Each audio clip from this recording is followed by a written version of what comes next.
That morning should have been nothing but cattle lowing and wind sweeping across the pasture. But then I heard it, the arrogant roar of an engine tearing through the quiet I'd worked so hard to keep. A white Mercedes SUV barreled forward, blowing through my farm gate like it was cruising down its own private highway. No slowing down, no looking around, no asking permission. Just a cold glance from behind designer sunglasses, like I was hired help standing in the wrong spot. The problem, this wasn't the first time, not the second either. This was week 3 of her driving straight through my ranch like this land belonged to her homeowners association. I'd tried to let it go, told myself maybe she was in a hurry, but the more I watched, the clearer it became. She wasn't in a hurry. She was testing me, testing how much I'd take before I'd bend, and she picked the wrong rancher to test. I didn't yell, didn't chase after her. I just stood there, watching that Mercedes disappear down the dirt road, and something settled in my chest, a quiet kind of resolve, the kind that comes when you realize patience has run its course. I had 80 acres of land that my family built from nothing, and a cattle guard trench was long overdue anyway. Right past that gate, right where anyone ignoring posted property lines would meet reality on their own terms. You know that feeling when you've been pushed just far enough, when being reasonable stops working and you have to draw a line in the dirt. Literally, that's where I was. And if you've ever lived near an HOA, you already know how this kind of thing ends. Comment below where you're watching from, because something tells me I'm not the only one who's dealt with this. I was fixing the north fence line when it happened. 6 in the morning, sun just starting to burn off the dew, and I had my Carhartt jacket on, even though it was already warm. Old habits. My father used to say a rancher starts early or doesn't start at all, and even though he'd been gone 20 years, I still heard his voice every time I picked up a hammer. The fence post had rotted through after last spring's rains, and I was halfway through replacing it when I heard the engine. A low growl at first, then closer, too close, too fast. I turned toward the sound, and that's when I saw it. My gate, the one my father built by hand in 1974, the same year he bought this land, was hanging crooked, broken. The center latch bent like someone had taken a crowbar to it, and splinters of oak scattered across the dirt like shrapnel. I set the hammer down slow, the way you do when your brain hasn't caught up to what your eyes are seeing, and walked toward the damage. My boots crunched over gravel and I could feel my jaw tightening with every step. Fresh tire tracks cut straight through my property line. Deep treads, wide spacing, the kind you see on expensive SUVs with chrome wheels and leather interiors. I knelt and ran my hand along the edge of the torn wood. White paint, scraped clean off whatever vehicle had plowed through here like my gate was made of paper. The impact mark was about 30 inches high, right where a bumper would hit. And when I looked closer, I saw the pattern. Glossy white, the kind of paint job that costs extra. Mercedes, maybe, Lexus, something that didn't belong on a dirt road. I pulled out my phone and took pictures, wide angle first, showing the whole gate and the road beyond. Then close-ups of the paint transfer, the bent latch, the boot prints in the dirt that weren't mine. I didn't know what I'd need the photos for yet, but my gut told me this wasn't over. People don't blow through a closed gate by accident. Not at this hour. Not at that speed. When I stood up, I looked toward the north edge of my property, where the land used to roll uninterrupted for miles. Now there was Meadowbrook Estates, 200 houses packed tight as matchsticks, all beige siding and HOA-approved mailboxes. They'd broken ground 2 years ago, cleared 40 acres of good pasture, and called it progress. I didn't fight it then. It wasn't my land to fight for.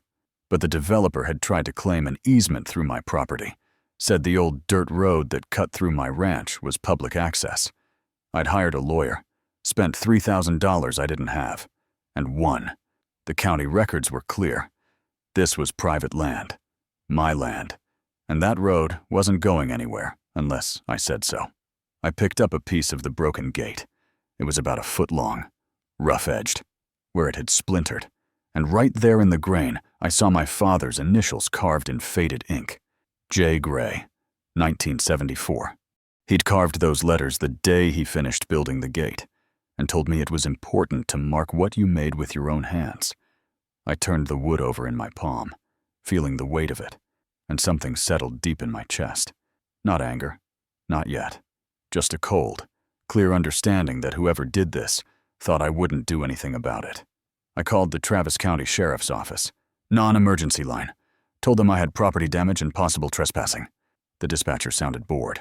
She said someone would come out, maybe this afternoon, maybe tomorrow, and to make sure I had photos. I thanked her and hung up. Then I stood there in the middle of my busted gate, listening to the wind push through the oak trees, and tried to convince myself the system would handle it, that I didn't need to do anything except wait. By 4 o'clock that afternoon, a deputy finally showed up. Young guy, maybe late 20s, with a crisp uniform and a clipboard. He looked at the gate, looked at my photos, and wrote everything down with the kind of efficiency that told me he'd done this 100 times before. I asked him what happened next. He said they'd try to identify the vehicle, maybe follow up with nearby residents, but unless there was a witness or the driver came forward, it'd be hard to prove. He suggested I get a stronger lock. A camera could be used. Then he drove off, dust trailing behind his cruiser, and I watched him disappear down the same road that the SUV had taken. I didn't fix the gate that night. I left it hanging there, broken and useless, and walked back to the house. On the porch, I sat in my father's old chair, the one with the split vinyl armrest, and gazed out at 80 acres of land that once felt like freedom. Now, it just felt small, pressed in on all sides by people who thought rules didn't apply to them. And that's when I saw it. Far off, parked in front of the Meadowbrook Clubhouse, a white Mercedes SUV, gleaming in the late sun, not a scratch on it. I stood up slowly, walked inside, and I didn't say a word, but I knew exactly what I was going to do. 3 days later, the deputy came back. Same young guy, same crisp uniform, but this time he had news. He pulled up in his cruiser around noon, and I met him by the porch. He didn't waste time. Said they'd talked to the owner of the Mercedes, a woman named Cordelia Stenton, president of the Meadowbrook Estates HOA. She'd told them it was an accident, that she thought the gate was open, and that she was willing to compensate me for the damage. $200, she'd said. Like that made it square. I didn't say anything right away, just reached into my back pocket and pulled out the invoice I'd gotten from a local carpenter the day before. $850 to rebuild a custom oak gate with hand-fitted joints. I handed it to the deputy. He looked at it, looked at me, then tucked it into his clipboard without comment. I asked him if she'd be charged with trespassing. He hesitated, said that since there was no clear signage and she claimed it was unintentional, it was hard to make a criminal case stick. Then he looked around my property, at the old house and the worn fence posts, and said something I'd never forget. He said, "Look, buddy, sometimes it's easier to just let it go. She's the HOA president. You know, could make things complicated." I stood there with my hands in my pockets, watching him, and I realized he wasn't on my side. Not really. He was doing his job. Sure. But his job didn't include protecting a guy like me from a woman with a title and a lawyer on retainer. He suggested I file a civil claim if I wanted the full amount.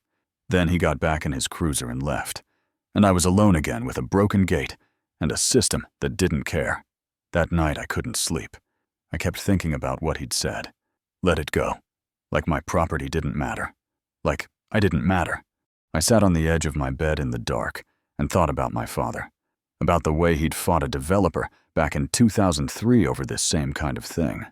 That fight cost him $15,000 in legal fees and 6 months of stress that I'm pretty sure contributed to the heart attack that killed him 2 years later. My mother told me before she passed that this land was my spine, that I couldn't let them break it. I got up before dawn and drove into town, bought a heavy-duty chain and a master lock from the hardware store, the kind they use on industrial gates. Cost me $60. When I got back to the ranch, I removed what was left of the old latch and installed the chain across the opening. Padlock centered and secure. It wasn't pretty, but it'd hold. I tested it twice, yanking hard on the links, and when I was satisfied, I went back to work on the fence line. I told myself that'd be the end of it. She'd see the chain, realize she couldn't get through, and find another way to her precious clubhouse. I was wrong. 5 days after I installed the chain, I woke up at 6:30 to the sound of metal scraping metal. I threw on my boots and ran outside, and what I saw made my blood go cold. The chain was lying on the ground, links stretched and twisted, and the padlock was bent at an angle that shouldn't have been possible. Someone had hooked it with a vehicle and pulled until it gave, and there, disappearing down my dirt road in a cloud of dust, was that same white Mercedes SUV. I could see the outline of the driver through the back window. Didn't even slow down. I called 911 this time, not the non-emergency line. I told the dispatcher I had an active trespassing situation, that someone had just destroyed my property and was currently driving through my land without permission. She asked if there was immediate danger. I said she was endangering my livestock, that I had cattle in the pasture and the road cut right through their grazing area. She said someone would be sent when available. When available. I hung up and stood there holding the bent padlock in my hand, knuckles white, and I felt something shift inside me. Not anger, something colder, something that knew exactly what needed to happen next. I didn't wait for the sheriff. I got in my truck and drove to the Meadowbrook Clubhouse. It was a sprawling single-story building with white columns and perfectly trimmed hedges, the kind of place that looked like it cost more to water than I made in a month. I parked in the visitor lot and walked inside. The lobby was all tile and recessed lighting, and standing at the front desk was a woman in a white blazer, blonde hair in a sharp bob, nails painted red. She was laughing with 2 other residents, some story about a yoga class, and when I approached, she turned and looked at me like I'd tracked mud on her carpet. I said, "Ms. Stenton."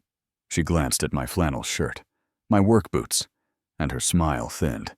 "Can I help you?" I kept my voice even. "You drove through my gate. Twice now. I need you to stop." She blinked, then tilted her head like I'd just spoken a different language. "Oh, that road, Highland Meadow Drive, is a shared access road. It's in the county easement. I have every right to use it."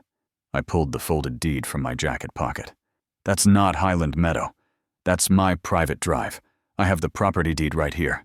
She didn't even look at it, just smiled, cold and polite, and said, "Sir, I don't know what kind of misunderstanding you have, but this community was legally developed. If you have an issue, take it up with the county. Now, if you'll excuse me." She turned her back on me, returning to her conversation like I'd never existed. I stood there for 5 seconds. Then I set my business card on the counter, the one with my name and the ranch phone number, and walked out, on my way to the truck. I passed an older man sitting in a golf cart near the entrance.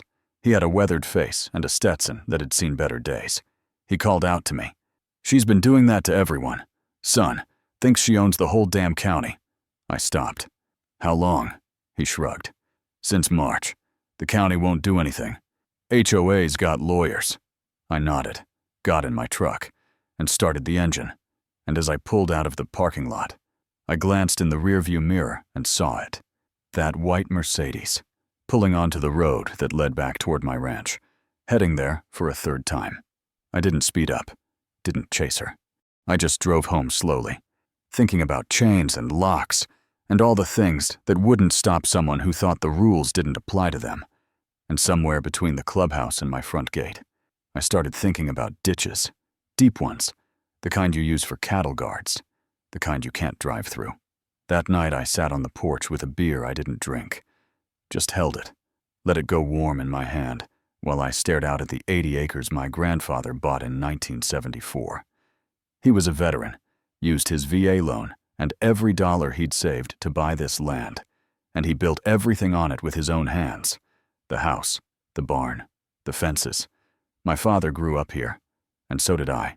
We paid $8,000 in property taxes every year because of the agricultural exemption, and if we lost that, we'd lose everything. This wasn't just land, it was a legacy. It was spine. I opened my laptop, the old one with the cracked screen, and started searching. Typed in Texas Criminal Trespass Statute, and watched the results load. Penal Code 30.05. Criminal trespass. A Class B misdemeanor if someone enters property after receiving notice to depart or ignores visible signs. I clicked through to another page, Private Property Rights in Texas. Found a legal resource site that explained landowner protections, duty to retreat, and when you could take action to defend your property. None of it involved violence. All of it required documentation. I kept digging, searched for HOA easement disputes, and found hundreds of cases, landowners fighting associations over access roads, shared driveways, and utility paths. Most of them lost because they didn't have clear records. Some of them won because they did. I clicked on a PDF from a case in Dallas County. Mercer versus Dallas County. HOA. 2019. A rancher had sued after an HOA claimed an easement over his land. He'd won because he had the original survey and proof that no easement had ever been granted. The court ruled in his favor, ordered the HOA to pay damages, and permanently blocked their access. I closed the laptop and leaned back in the chair. My father had fought this same fight 20 years ago. A developer tried to claim our road was public access, said it had always been that way, and my father spent $15,000 proving them wrong. He won, but the stress broke something in him, and 2 years later, he had a heart attack in this same chair. My mother told me before she died that the land was worth fighting for, but not worth dying for. I wasn't sure anymore where that line was. I got up and went inside, pulled open the drawer in my father's old desk. Inside was a leather-bound notebook he'd kept, the one where he tracked every fence repair, every survey, every legal document related to the property. I flipped to a page marked with a red ribbon. Property Line Survey, 1998. A map of the ranch with boundary lines drawn in ink, showing exactly where our land ended and where the county road began. The gate, the one Cordelia kept driving through, was clearly marked as private access. Not an easement, not public, private. I took the notebook to the kitchen table and laid it open under the lamp. Then I pulled out my phone and scrolled through the photos I'd taken. The broken gate, the tire tracks, the scraped white paint, the bent chain. I had evidence, but evidence didn't matter if no one cared. The deputy had made that clear. The system moved slow, and only for people with money and lawyers, people like Cordelia Stenton. I thought about her standing in that clubhouse lobby, dismissing me like I was nothing. Thought about the way she'd smiled when she said the road was hers, like saying it made it true. And I realized something. She wasn't going to stop because I asked nicely.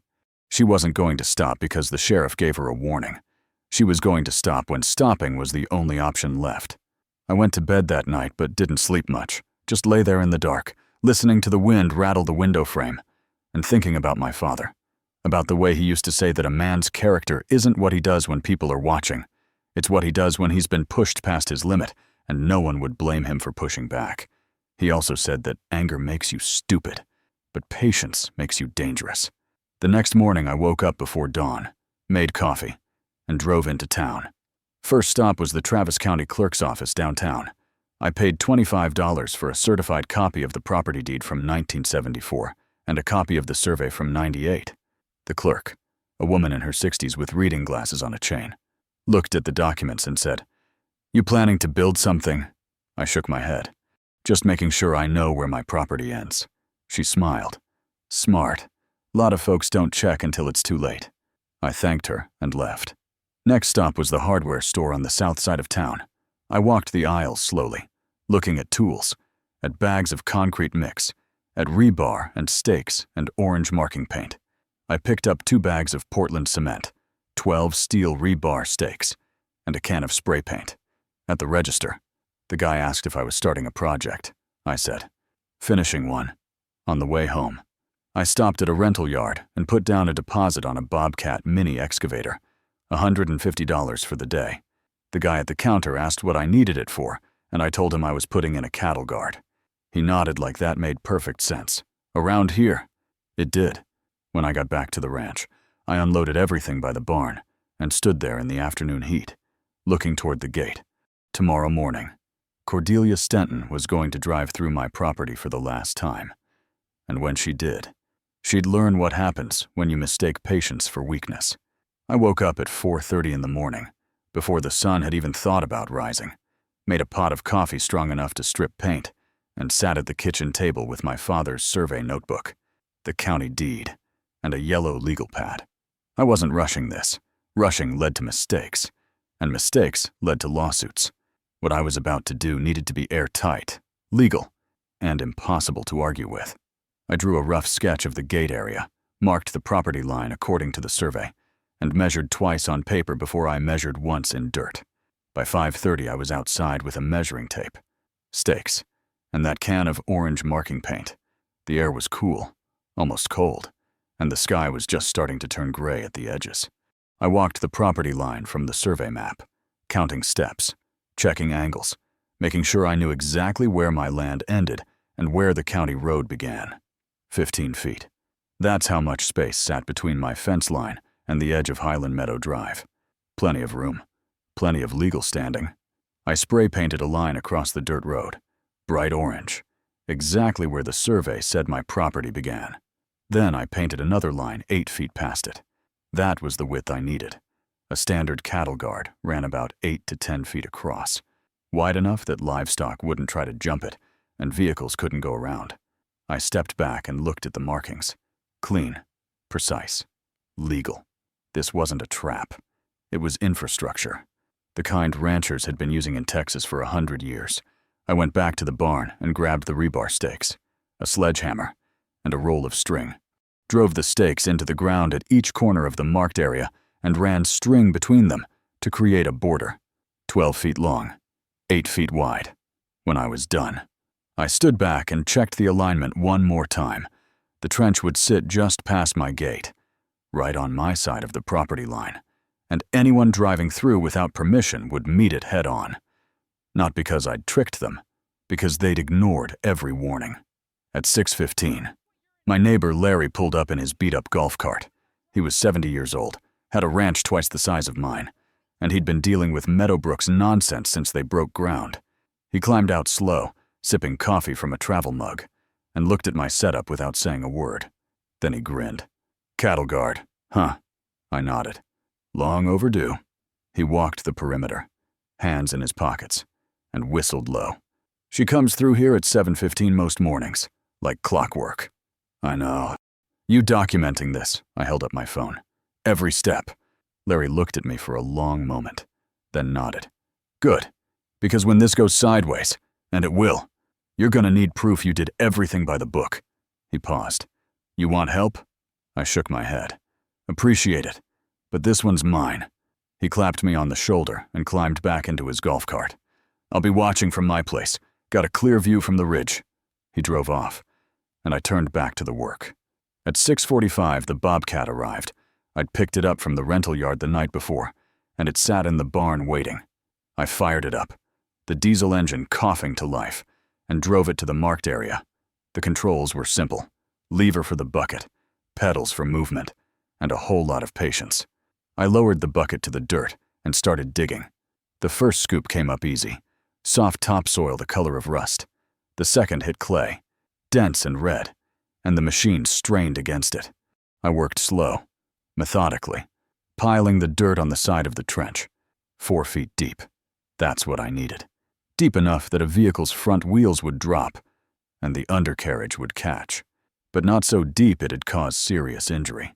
Cattle guards weren't meant to hurt anyone. They were meant to stop. I dug until I hit limestone bedrock, the white, chalky rock that sat under most of the Texas hill country. And then I leveled the bottom, spread a layer of gravel for drainage, tamped it down, and stepped back. The trench was clean. Straight edges, flat bottom, no jagged rocks or dangerous drops, just a gap in the earth that'd stop anything on wheels. I took photos from every angle, wide shots showing the property line markers, close-ups of the dimensions, and a few with the survey map held next to the trench for reference. Then I checked the time. 6:55. I had maybe 20 minutes. I grabbed 2 metal signs I'd bought at the hardware store the day before. Yellow reflective plastic with black lettering.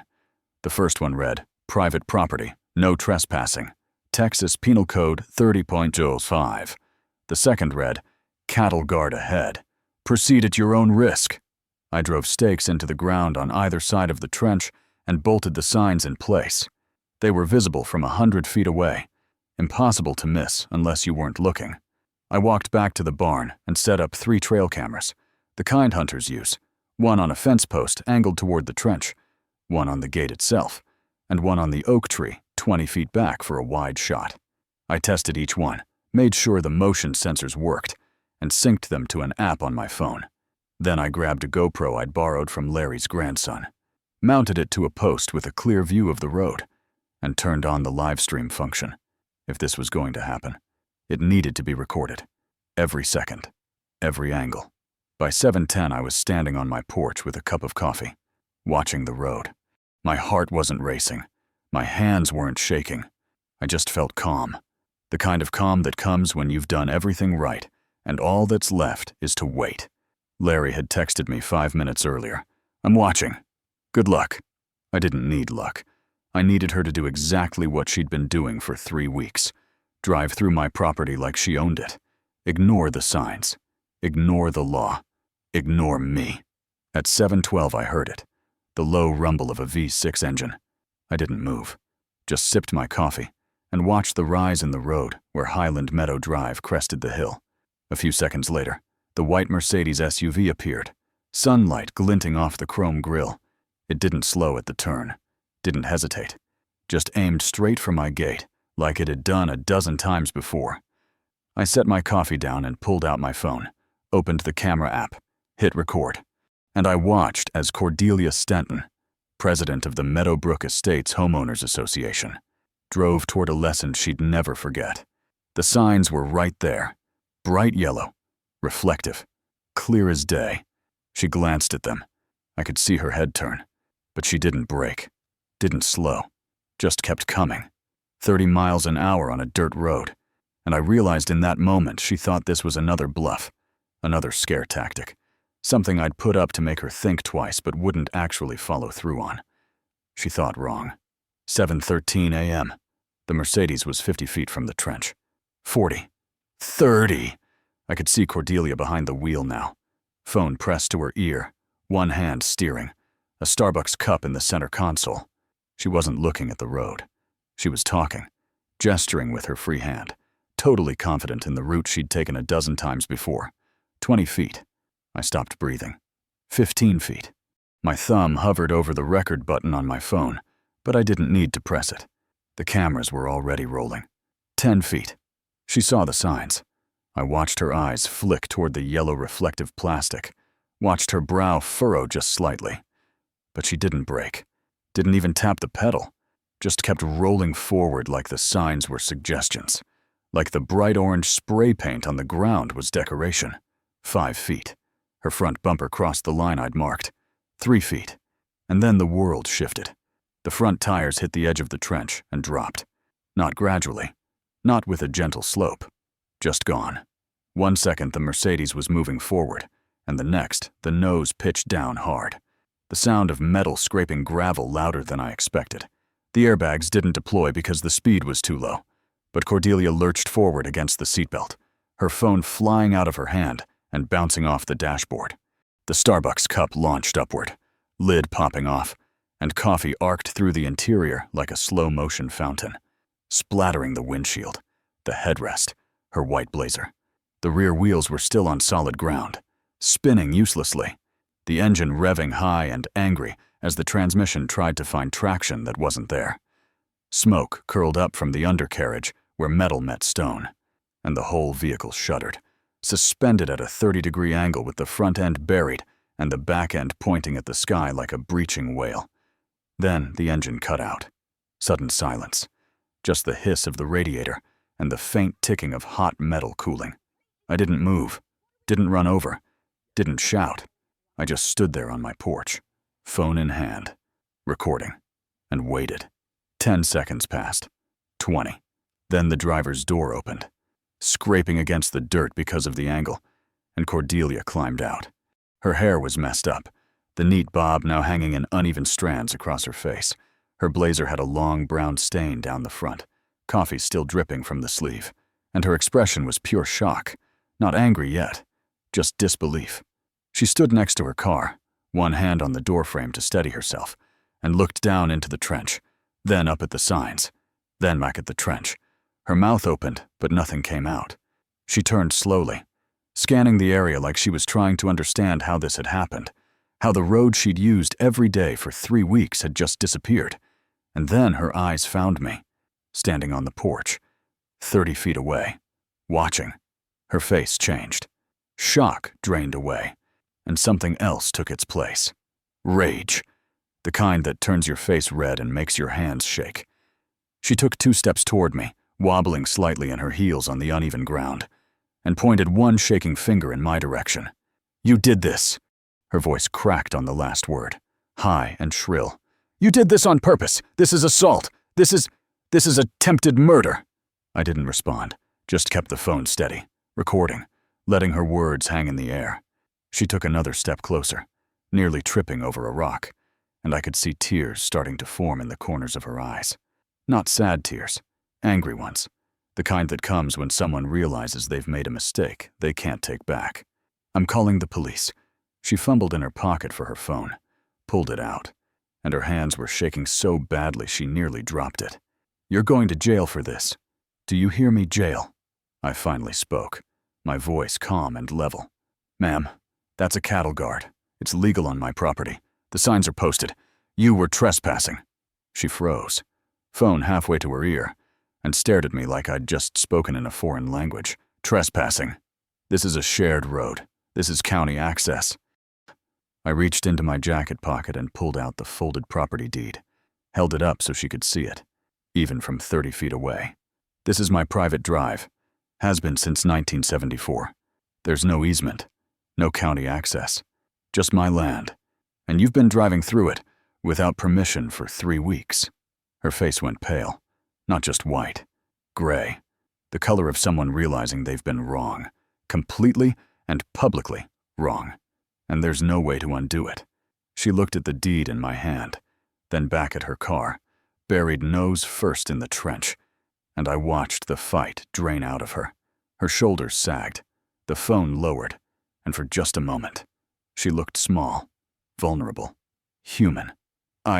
She started, then stopped, swallowed hard. "I didn't know. You didn't ask."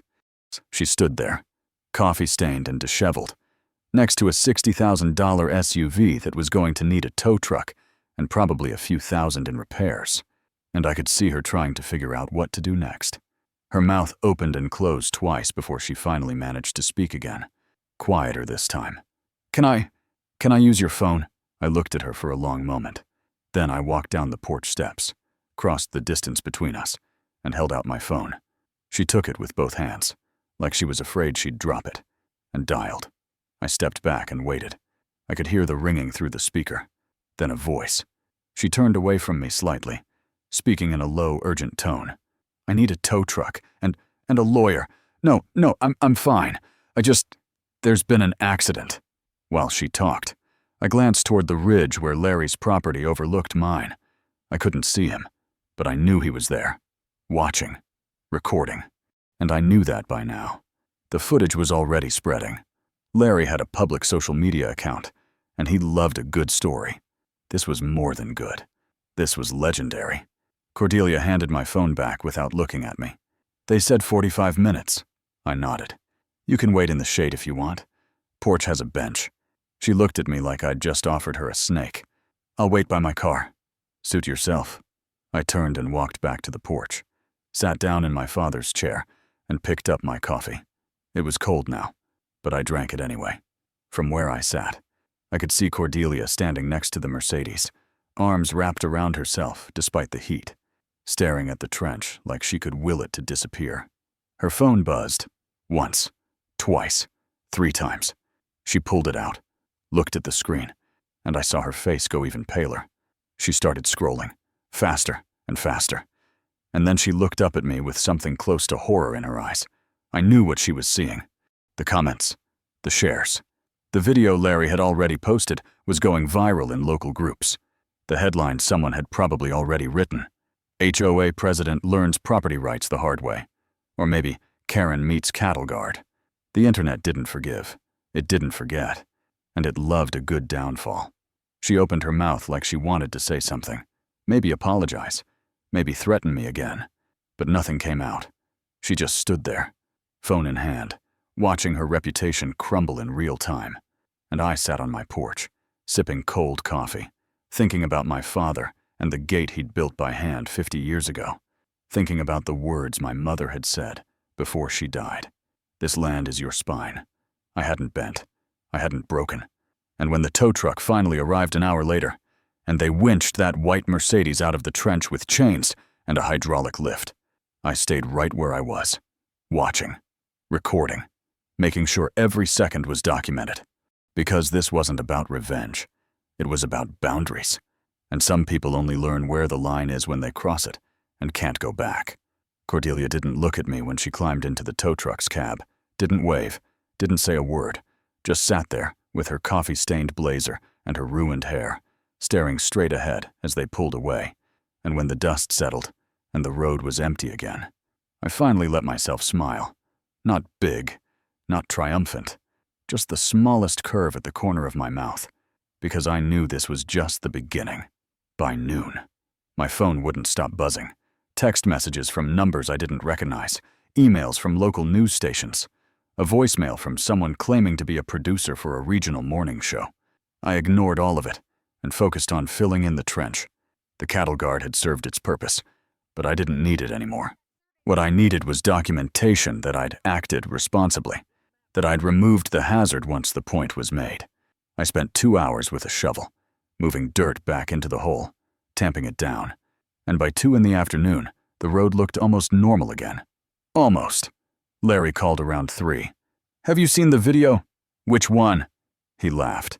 A dry, raspy sound. "All of them. Last I checked. The main one had 12,000 views. People are losing their minds. Half of them are calling you a hero. The other half are saying you could have killed her." I leaned against the porch railing, watching a pair of crows circle over the north pasture. She had signs. She had warnings. She made a choice. I know that. You know that. But the internet doesn't care about nuance. He paused. HOA's private group is on fire too. Someone leaked screenshots. Residents are calling for her to step down. I didn't say anything. I'd expected backlash, maybe even legal trouble, but I hadn't expected it to move this fast. Social media had a way of accelerating consequences, turning a private dispute into a public spectacle in the span of hours. Part of me felt vindicated. The other part just felt tired. "You doing okay?" Larry asked. "I'm fine. You need anything, you call me." "Here." "I will." I hung up and went inside, made a sandwich I didn't eat, and sat at the kitchen table with my laptop, pulled up the county property records, and screenshot every page that showed my deed, my survey, and the lack of any easement through my land, saved them in 3 separate folders, backed them up to a cloud drive, and emailed copies to myself. If this went legal, I'd be ready. By evening, the fallout had spread beyond social media. I got a call from a reporter at the local Austin news station asking for a comment. I declined politely and hung up. 10 minutes later, another call, this time from a law firm representing Meadowbrook Estates HOA. The voice on the other end was professional, calm, almost friendly. A man named Mark Tran. He said the HOA board wanted to meet, to discuss a resolution, and asked if I'd be willing to sit down with them. "When?" I asked. "Tomorrow afternoon, 2 o'clock, at a neutral location.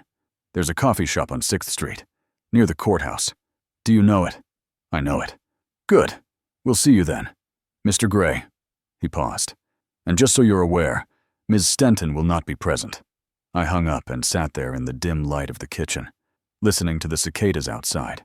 The fact that they didn't want Cordelia there told me everything I needed to know. She'd become a liability. The board was cutting her loose, trying to contain the damage before it spread any further. I didn't feel sorry for her, but I didn't feel victorious either. Just aware. Aware that this whole thing was bigger than one woman driving through one gate. It was about power, and who gets to wield it, and what happens when someone without a title or a lawyer fights back and wins. That night, I didn't sleep much. I kept replaying the moment the Mercedes dropped into the trench, the look on Cordelia's face when she realized what had happened, the sound of the engine revving uselessly.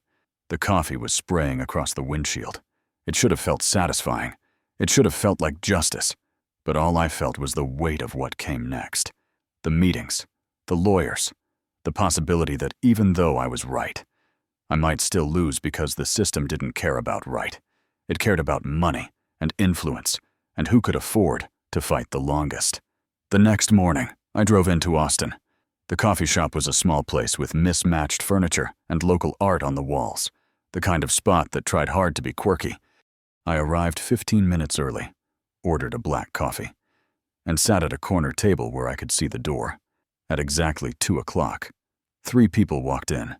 Mark Tran, the lawyer I'd spoken to on the phone, a middle-aged Asian man in a gray suit, a woman in her 50s, crisp blouse and pearls, who introduced herself as the vice president of the HOA board, and a younger guy, maybe early 30s, who didn't say much but took notes on everything. We sat down, and Mark wasted no time. "Mr. Gray, we want to start by apologizing. What happened yesterday should never have occurred. Ms. Stenton acted without authorization and against the advice of the board. We've reviewed the property records, and you're correct. That road is private. There is no easement." I sipped my coffee and waited. The vice president leaned forward. "We'd like to make this right. We're prepared to offer full reimbursement for the damaged gates, $2,400. We'll also ensure that no residents use your drive again, and we'll install permanent signage at our expense, indicating that the road is private property." I set my cup down. "What about the county records?" Mark nodded. "We'll file a formal easement disclaimer with the county, clarifying that Highland Meadow Drive does not extend through your property. It'll be part of the public record." "And Cordelia Stenton?" The vice president's expression tightened. "Ms. Stenton has agreed to step down as president, effective immediately. The board is conducting an internal review of how this situation was allowed to escalate." I looked at the 3 of them, sitting across from me with their polite smiles and their checkbook solutions, and I realized they weren't here because they cared about what was right. They were here because the video had gone viral. After all, their reputation was on the line, and fighting me in court would cost more than just paying me off. But I also knew that this was the best outcome I was going to get. Fighting further would drain my savings and my energy, and at the end of the day, I'd already won the only thing that mattered: my land, my boundaries, my spine. "I want it in writing," I said. "All of it. The reimbursement, the signage, the county filing, everything." Mark pulled a folder from his briefcase. "We have a draft agreement here. You can take it home, review it, have a lawyer look at it if you'd like." I took the papers and stood up. "I'll be in touch." They didn't try to stop me, just nodded and watched as I walked out into the afternoon sun, feeling lighter than I had in weeks. I didn't hire a lawyer to review the agreement. I read it myself, 3 times. Sitting at my kitchen table with a pen and a notepad. The language was dense, full of legal jargon and whereas clauses, but the intent was clear. The HOA would pay $2,400 for gate repairs. They'd file an easement disclaimer with Travis County within 30 days. They'd install signage at both ends of my property indicating private access, paid for entirely by the association. And in exchange, I'd agree not to pursue further legal action or public comment on the matter. That last part made me pause. No public comment. They wanted me silent, wanted this story to fade away as quickly as it had exploded. I understood why. The video was still circulating, still racking up views and comments, and every share was another black mark on Meadowbrook Estate's carefully curated image. But silence felt like surrender, even if I was getting everything I'd asked for. I sat there for a long time, pen hovering over the signature line, thinking about my father and the fight he'd waged 20 years ago. He'd won too, but it had cost him everything. I signed the paper. 2 days later, I got a call from Mark Tran confirming they'd received the signed agreement. The check would arrive within 5 business days. The county filing was already in process, and the signs would be installed by the end of the week. He thanked me for my cooperation, his voice smooth and professional, and I wondered if he even cared about what had actually happened, or if this was just another case file to close. The check came on a Thursday, delivered by certified mail. I deposited it the same day and used the money to hire a carpenter, the same one who'd given me the original estimate. He was a quiet guy in his 60s, drove a truck older than mine, and didn't ask questions about why I needed a new gate.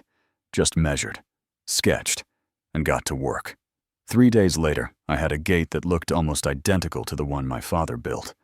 Hand-fitted oak, iron hinges, and a center latch that could stop a freight train. The carpenter carved my father's initials into the bottom rail without me asking. J. Gray, 1974. Below it, he added new initials. E. Gray, 2025. I paid him in cash, and he shook my hand. "Solid work," he said, running his palm along the wood grain. "Should last another 50 years if you take care of it." "I will." He nodded and drove off, and I stood there for a while just looking at the gate. It wasn't the same one my father built, but it carried the same weight, the same meaning.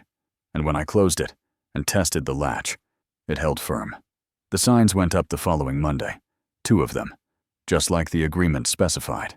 Big reflective panels with bold lettering. "Private property ahead. No HOA access. Gray Ranch STTI 74. I didn't ask for the established date to be included, but someone at the sign company must have done their research. Or maybe the HOA board wanted to make it clear this wasn't new land, wasn't some dispute over fresh territory. This was legacy. This was history. I took a photo of the signs and texted it to Larry. He replied within seconds. "Beautiful. You win." I didn't feel like I'd won. I felt like I'd survived. A week after the settlement was finalized, I got a piece of mail that surprised me. A plain white envelope. No return address, with my name handwritten across the front. I opened it standing by the mailbox, and inside was a single sheet of paper. A letter. The handwriting was neat, controlled, but I could see places where the pen had pressed too hard, where emotion had bled through the careful script. It was from Cordelia. She didn't apologize outright, didn't beg for forgiveness or make excuses, but she wrote about moving to Texas 2 years ago with a vision of control, of building a perfect community where everything had a place and a rule. She wrote about how she'd seen my ranch as an obstacle, something outdated that didn't fit the clean lines of her planned neighborhood. And she wrote about the moment her car dropped into that trench, the moment she realized she'd been wrong, not just about the road, about everything. She ended the letter with a single line. "I hope your land stays in your family for another 50 years. I read it twice, then folded it carefully and put it in the desk drawer with my father's survey notebook and the property deed. I didn't respond. Didn't need to. The letter wasn't asking for anything. It was just a person trying to make sense of their own mistakes, and I could respect that. Maybe not forgive, but respect. That evening, I sat on the porch with a beer, this time, actually, drinking it, and watched the sun go down over 80 acres of land that had been in my family for half a century. The cattle were grazing in the west pasture. The new gate stood solid and square, and for the first time in months, the only sound was the wind and the birds. No engines, no trespassing, no fight, just peace. And I realized my mother had been right. This land was my spine, and I'd kept it straight. The emails started coming about 2 weeks after the settlement. Not from lawyers or reporters this time, but from regular people. Ranchers in Montana who'd seen the video and wanted to know how I'd handled the property dispute. A farmer in Wyoming is dealing with a similar HOA encroachment. A woman in Tennessee whose family land was being threatened by a development company. They all said some version of the same thing. "Thank you for standing up. Thank you for showing us it's possible." I answered what I could. Kept it simple. Check your deeds. Document everything. Know your rights before you act. I didn't want to be anyone's hero or legal advisor, but I understood why they reached out. When you feel powerless, seeing someone else push back and win, even in a small way, it matters. It permits you to believe the system might work for you too. The Texas Farm Bureau sent an email asking if they could feature my story in their monthly newsletter. I politely declined. A local coffee shop, the one with the Longhorn logo and the rustic wood signs, left a voicemail saying I had free coffee for life if I wanted it. I thanked them, but never took them up on it. This wasn't about fame or recognition. It was about protecting what was mine. And that job was already done. Larry threw a barbecue 3 weeks after everything had settled. Nothing fancy, just him and a few neighboring ranchers. Some folks from the older parts of Meadowbrook, who'd never liked the HOA's overreach. And me. We sat in his backyard, under string lights, ate brisket that had been smoking since dawn, and drank cold beer while country music played low from a speaker propped on a fence post. Nobody made a big speech or toasted to my victory. We just sat and talked about cattle prices and fence repairs and the weather, the way ranchers do. Sarah Lynn showed up around 7. The nurse who lived in Meadowbrook and had been one of the first to comment against Cordelia on social media. She brought a homemade pecan pie and set it on the table with the others, then walked over to where I was standing near the grill. "Mr. Gray," she said, extending her hand. "I just wanted to say thank you. A lot of us in the neighborhood have felt bullied by the HOA for a long time. Watching you stand your ground reminded us we don't have to just accept it." I shook her hand. "You don't need to thank me. Just know your rights. Check your property lines. Don't let anyone tell you what's yours isn't." She smiled, nodded, and went to get a plate of food. I watched her go and felt something I hadn't expected. Not pride exactly, but a sense of completion, like a circle closing. My father had fought this fight, and it had broken him. I'd fought it too, but I'd survived. And maybe, in some small way, that meant something. An older rancher named Pete, a man in his 70s with hands like leather and a face carved by decades of sun, walked over and stood next to me without saying anything for a full minute. Then he clapped me once on the shoulder, hard enough that I felt it, and nodded. That was it. No words, just acknowledgement. In ranch country. That was worth more than any speech. Later that night, after most people had left, and it was just me and Larry cleaning up, he handed me his phone. "You see this?" I looked at the screen. The video, the one he'd posted, now had over 180,000 views. The comments had grown into the thousands. Most of them are supportive, some angry. A few are calling me reckless. But the top comment, the one with the most likes, said something simple. "This is what standing your ground looks like. No violence, just the law and a shovel." I handed the phone back. People have too much time on their hands. Larry laughed. "Maybe, but they're not wrong." I drove home that night with the windows down, cool air pouring through the cab, and I thought about everything that had happened. The broken gates, the confrontation, the trench, the settlement, and now this. Recognition, community, validation from people I'd never met. It felt strange, being seen like this, but I understood it wasn't really about me. It was about what I represented. The idea that you could be small, have no lawyers or money or title, and still protect what mattered. When I got home, I sat on the porch and opened the desk drawer, pulled out the old photo album, and flipped to the picture of my father standing in front of the original gate. 1974, grinning like he'd just conquered the world. Next to it, I placed a photo I'd taken that morning. The new gate, same design, same wood, same initials carved into the rail. 50 years apart, but connected by the same piece of land and the same stubborn refusal to let go. I didn't say anything out loud. Didn't need to, but I felt my father there, in the weight of the album, in the smell of the old leather, in the wind pushing through the oak trees. And I knew, somehow, that he'd be proud, not because I'd won, but because I'd kept the spine straight. Spring came to the ranch the way it always did, slow at first, then all at once. The bluebonnets appeared in clusters along the fence line, purple and white against the brown grass, and the meadowlarks returned to sing at dawn. I'd filled in the trench weeks ago, planted native grasses over the scar, and now you couldn't tell it had ever been there. The land had a way of forgetting what people couldn't. It just grew over the wounds and kept going. I was mending a section of fence near the north pasture when I saw the car, a small sedan, not the Mercedes, pulling slowly down Highland Meadow Drive and stopping at the edge of my property. For a second, my chest tightened. Old instincts kicking in. But then I saw who got out. Cordelia Stenton. She looked different. Jeans instead of a blazer. Hair longer, pulled back in a simple ponytail. No makeup. She stood by the car for a moment, hands in her pockets, staring at the new gate. And then she saw me. I set down the wire cutters and walked toward her. Not fast, not slow, just steady. When I got close enough to talk without shouting, I stopped. She didn't come any closer either, just stood there on the other side of the fence, looking smaller than I remembered.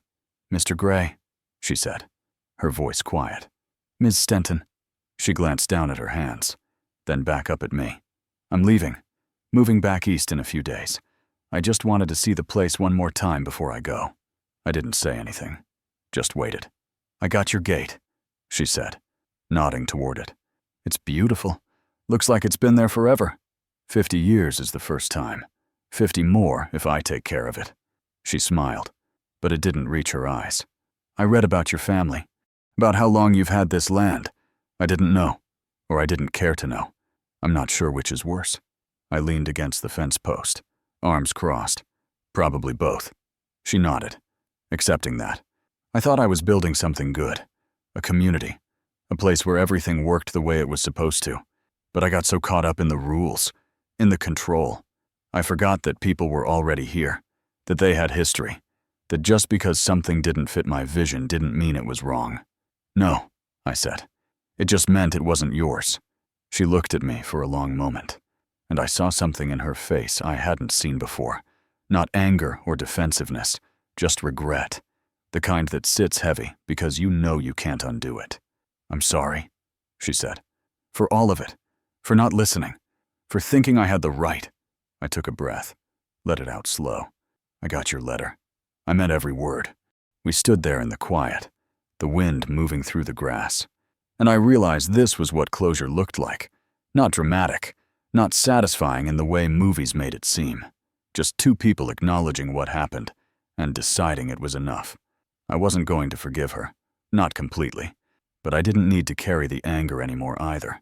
She'd lost her position, her reputation, and probably a good chunk of her savings in repairs and legal fees. The land had already taken its payment. "I hope you find what you're looking for back east," I said. She nodded. "I hope your land stays in your family. I really do." She got back in her car, gave me one last look through the window, and drove away.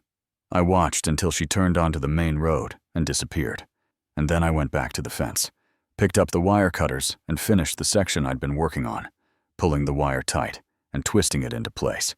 The work was simple, repetitive, the kind of thing my father used to say kept a man grounded. That evening, I walked the property line, something I did every few months just to check on things. 80 acres doesn't sound like much compared to the big operations out west, but it's enough to raise cattle, grow hay, watch the seasons turn, enough to matter. I stopped at the spot where the trench had been and knelt, running my hand over the new grass. You couldn't see it anymore, but I knew it was there. A reminder that boundaries aren't just lines on a map. They're agreements between people about what belongs to who, and what happens when those agreements break. I stood up and looked toward the horizon, where the sun was setting in long streaks of orange and pink. The cattle were bedding down in the west pasture. The new gate stood solid and square, and somewhere in the distance I could hear the faint sound of traffic from the highway. Life is moving on, the way it always does. My phone buzzed. A text from Larry. "Drink on the porch," I smiled and replied. "On my way." But before I left, I walked back to the house and opened the desk drawer one more time, looked at the photo of my father, at the carved initials on the old gate, at the deed that proved this land was ours. Then I closed the drawer and stepped outside. The land didn't need me to guard it every second. It had been here long before I was born, and it'd be here long after I was gone. All I had to do was take care of it while it was mine.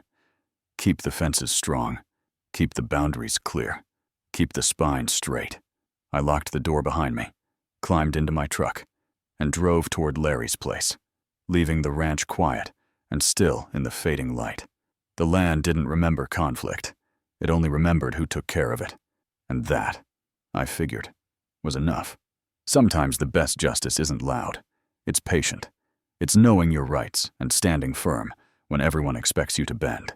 If this story reminded you that boundaries matter, that the little guy can win, or that land and legacy are worth protecting, then you're exactly who Karma Fence is for. Subscribe so you never miss another story where patience beats power, and drop a comment below. Tell me about a time you had to draw a line in the dirt, I read every single one. Let's keep the spine straight. Together.